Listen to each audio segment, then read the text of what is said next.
ఏమమ్మా ఇలా వచ్చావు? ఏంటి సంగతి? అంతా బాగానే ఉన్నారా మీ అత్తయ్య వాళ్ళ ఇంట్లో?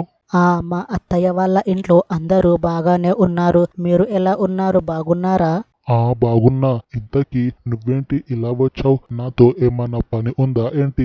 నాన్న, మన ఆస్తి పంచే సమయంలో నాకు కొంచెం ఆస్తి రాలేదు. నా ఆస్తి నాకు ఇచ్చేయండి.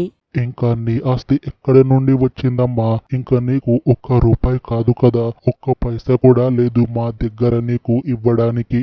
అగో, మీరు అలా అన్నారంటే అస్సలు బాగోదు చెప్తున్నా. నేను మీ మీద పోలీస్ కేసు పెడతా చెప్తున్నా. పెట్టుపో నా మీద పోలీస్ కేస్. నేను కూడా నీ మీద పోలీస్ కేస్ పెడతా. అగో, నా మీద ఏం పోలీస్ కేసు పెడతావు నాన్న? నేనేం చేసిన నీకు?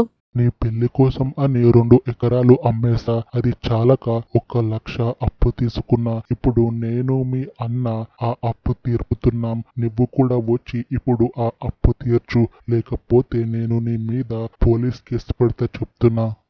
ఊకో నాన్న, నేనేదో సరదాగా అన్నా అంతే. నువ్వు ఎక్కువ ఆలోచించకు. ఈ విషయం నువ్వు మర్చిపో, నేను కూడా మర్చిపోతా.